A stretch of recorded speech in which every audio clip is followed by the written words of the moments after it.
Oi, gente, no vídeo de hoje nós vamos ter três assuntos. O primeiro, que é a temática de fundo, diz respeito não só à queda do setor de serviços em setembro, mas também o início de um processo, para mim, bastante claro, de redução da atividade econômica no Brasil. Em outras palavras, começo de uma recessão a partir dos dados de setembro. Também vamos abordar no vídeo uma proposta de emenda constitucional que está sendo votada hoje no Senado, a emenda número 8 de 2021, que limita os poderes do Supremo Tribunal Federal, especialmente as decisões monocráticas. E no final, rapidamente, eu vou comentar a respeito dos riscos da General Motors seguir os passos da Ford e sair aqui do Brasil. Meu nome é Eduardo Starosta e esse é o canal Fora de Curva. Bom, gostem ou não, eu vou iniciar o vídeo de hoje com um gráfico, mas ele é muito expressivo, gente, é muito importante para nós entendermos o que está acontecendo com o Brasil,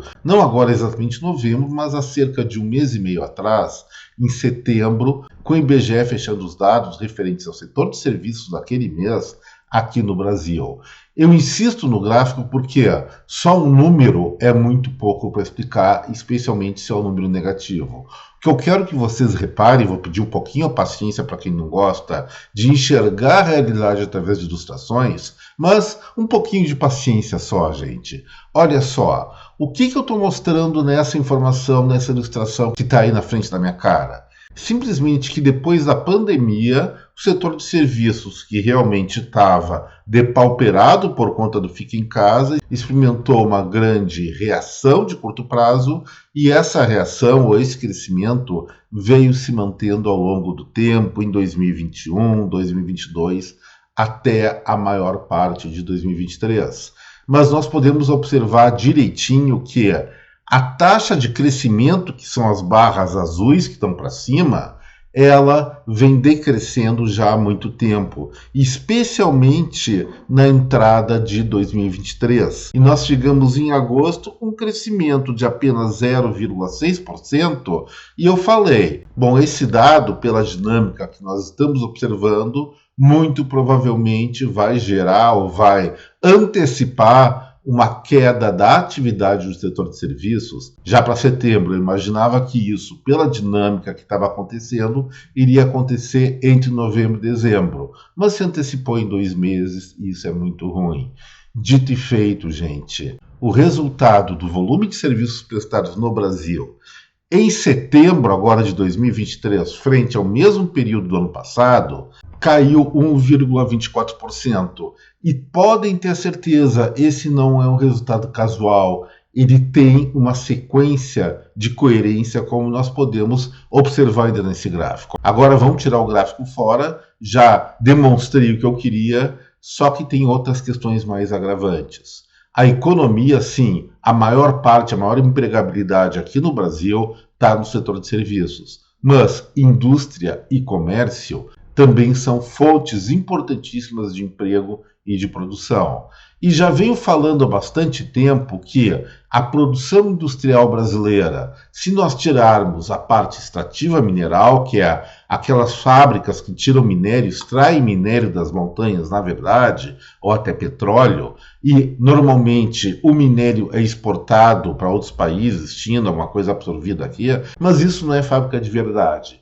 Indústria mesmo, que eu chamo, é aquela de transformação, que pega matéria-primas e transforma essas matérias-primas em produtos, bens de consumo. E aí, gente, 2023 já está recheado de resultados negativos. A produção industrial, deixa bem claro, da indústria de transformação brasileira registrou queda em janeiro, fevereiro, abril, junho, julho e setembro. Agosto cresceu apenas 0,04%. E setembro, como eu falei, deu uma aceleração na queda, chegando a 0,82%. Esse é um problema que não é de hoje. Mas vamos somar isso com a queda da produção do setor de serviços, temos 2 setores da economia em queda. Qual é o terceiro que nós vamos citar? O comércio varejista, que até cresceu em volume de vendas, mas registrou queda no valor auferido com essas vendas. E se as empresas, as lojas ganham menos, significa que elas estão com maiores dificuldades, vendendo produtos mais baratos, de menor valor, e isso compromete os custos empresariais desse setor. Temos então comércio, indústria e serviços no negativo em setembro e não há nada que diga que vai haver uma reversão de resultado nos meses posteriores. Nem em outubro, que já passou, mas nós não temos informações preliminares sim do comércio, onde a Cielo mostrou uma queda do faturamento das lojas superior a 4%, mas novembro e dezembro provavelmente é esse o caminho. O que pode nos salvar? Será que a agricultura mais uma vez vai ser a grande salvadora da lavoura ou da economia brasileira? Acho que não. A última previsão de safra feita pelo IBGE mostra uma queda de cerca de 8,9 milhões de toneladas, uma retração de 2,8% em relação ao mesmo período do ano passado. Podemos atribuir isso às instabilidades climáticas, mas também a uma relação tensa, isso nós temos que falar e é verdade, há uma relação tensa entre o agronegócio brasileiro e o governo federal. E da mesma forma, isso se encontra nos outros segmentos empresariais. O que está acontecendo? Pode-se falar em taxa de juros elevadas, agora está caindo, mas substancialmente o Brasil está deixando de acreditar no próprio Brasil e isso, evidentemente, gera consequências econômicas, como nós estamos assistindo em praticamente toda a economia do nosso país. Qual é a situação que vai mudar esse contexto? Uma mudança de ânimos, em primeiro lugar. Pode continuar caindo juros, mas se as pessoas que investem dinheiro aqui no país evidentemente sabem que correm algum tipo de risco por conta das conjunturas econômicas, mas se eles não tiverem uma garantia institucional, legal, de que pelo menos nesse âmbito eles vão estar assegurados que as normas vão ser cumpridas, não vai haver surpresas negativas, eles não vão estar lá muito animados para investir aqui no nosso Brasil. A verdade é essa, isso aí não é ideológico, é simplesmente a constatação de uma verdade que nós havíamos antecipado aqui no Fora de Curva há vários meses, por uma questão de retorno de regulamentações do campo trabalhista, perspectivas de elevação de impostos e, é claro, juros ainda muito elevados. O conjunto desses três fatores e mais inseguranças institucionais muito relacionadas a escândalos que nós estamos voltando a ver no dia a dia fazem com que o ambiente econômico fique mais misto, fique mais deprimido, e é esse o resultado condensado tanto da indústria, comércio, serviços e agricultura em setembro e que deve continuar em outubro, novembro, dezembro e abril de 2024.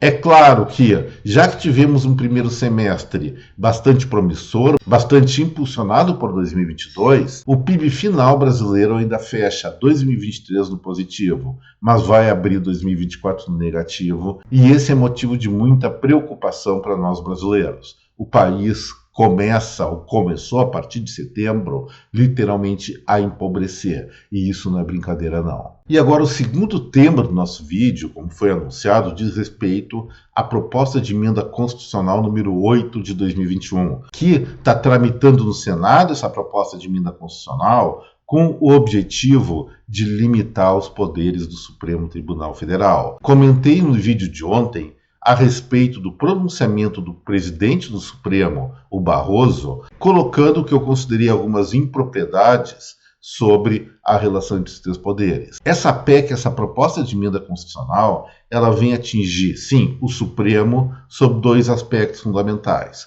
O mais importante é que limita ou elimina a possibilidade das decisões monocráticas do Supremo. O que são as decisões monocráticas? Simplesmente um dos 11 juízes, um dos 11 ministros, tem o poder atualmente de pegar uma matéria e decidir sozinho, por isso que é monocrática. E o presidente do Supremo Tribunal Federal, o Luiz Roberto Barroso, o que ele acha dessa proposta de emenda constitucional? Segundo ele, a revisão de decisões do Supremo é democraticamente inaceitável. É o modelo da Constituição ditatorial de 1937, ditadura de Getúlio Vargas, lembrando. Em nenhum país democrático você tem decisões do Supremo revista pelo Congresso, Mas o debate é legítimo e o Congresso é o lugar disso acontecer, finalizou Barroso. Espera aí, as decisões do Supremo à luz da Constituição e dentro do colegiado da Corte Suprema realmente não deveriam ser revistas. Mas, quando o Supremo toma decisões a partir de apenas um ministro, as chamadas monocráticas, o Senado sim pode vetar isso, pode mudar tais decisões, porque ela não está à luz da Constituição. A Constituição não fala em sentenças, decisões monocráticas. E também, uma vez que esse corpo de juristas, de ministros, que me parecem pessoalmente muito mal qualificados para a função que estão exercendo, eles estão sim invadindo atribuições de outros poderes e desrespeitando várias máximas da Constituição Federal, eles precisam ser melhor fiscalizados, sim. Essa proposta, essa PEC número 08/2021, até o momento que eu fechei a edição desse Fora de Curva, não teve a sua votação consolidada. Não sei o resultado, mas espero que seja aprovada. E como último assunto do nosso vídeo de hoje, antes disso eu tenho que lembrar a cada um de vocês não esquecer do like, do compartilhamento desse vídeo com a sua rede de contatos. E é claro, aquelas pessoas que estão assistindo Fora de Curva pela primeira vez, eu faço convite para inscrição no canal. Gente, alguns anos atrás, a Ford escandalizou o Brasil, até a mim, que fiquei bastante contrariado com isso, ao abandonar o Brasil. Agora existem fofocas ou boatos a respeito de que a General Motors, não raramente líder na venda de veículos aqui no país, pode tomar o mesmo destino. Quais são os motivos para a GM fazer isso? Primeiro, a mesma motivação da Ford, que não tinha muito a ver na época com o mercado brasileiro, mas sim o chinês. Lá, as montadoras norte-americanas estão perdendo muita participação de mercado para outras fábricas, inclusive chinesas, mas tem que considerar que a China atualmente é o maior mercado automotivo, automobilístico do mundo, vendendo mais de 20 milhões de unidades ano. Aqui no Brasil não chega nem a 10% disso. Então, a Ford agora está mais ou menos esclarecido, resolveu encerrar a atividade em vários países do mundo para concentrar em mercados mais massivos. A General Motors está pensando em fazer a mesma coisa, aparece no planejamento da empresa essa mesma virada de mesa, abandonar Brasil, outros países com mercados, sim, relevantes, mas de menor tamanho nesse momento, pelo menos, e centrar esforços para recuperar a competitividade na China. Em relação à GM, ainda pesa muito o fato do Tribunal do Trabalho ter revertido um processo de demissão que essa fábrica estava fazendo, que essa montadora estava fazendo, em várias das suas unidades, especialmente em São Paulo, exatamente por falta de escoamento do produto, falta de venda dos seus carros no mercado nacional e até nas exportações, já que o custo de produção aqui no Brasil está se tornando mais caro do que em vários lugares do mundo. Gente, realmente, se o governo brasileiro quiser manter essas montadoras, não precisa daqueles subsídios que eu sou contra para impedir a importação de veículos, e sim garantir a liberalização do mercado interno, especialmente o mercado de trabalho. É uma pena que tenham tantos demitidos assim, que parece que foi revertido por conta da Justiça do Trabalho, mas essa reversão provavelmente é temporária, dada a grande possibilidade da General Motors sair aqui do Brasil e daí acabou todos os empregos. O que é melhor? Reduzir o tamanho de uma empresa ou forçá-la a continuar nas mesmas dimensões que não são viáveis mais para o mercado nacional e logo fazer com que ela encerre suas atividades? A resposta é muito clara e, sendo muito claro agora, eu encerro o Fora de Curva de hoje, lembrando que os meses que vão vir pela frente devem chamar muito a atenção de cada um de nós, porque nós vamos sim enfrentar uma série de dificuldades. Então eu finalizo a película de hoje pedindo mais uma vez o seu like, o compartilhamento desse vídeo que eu considero fundamental com a sua rede de contatos, e aos que estão assistindo Fora de Curva pela primeira vez, novamente deixo aqui meu convite para inscrição no canal. Um forte abraço a cada um de vocês, deixo meu até breve, tchau gente!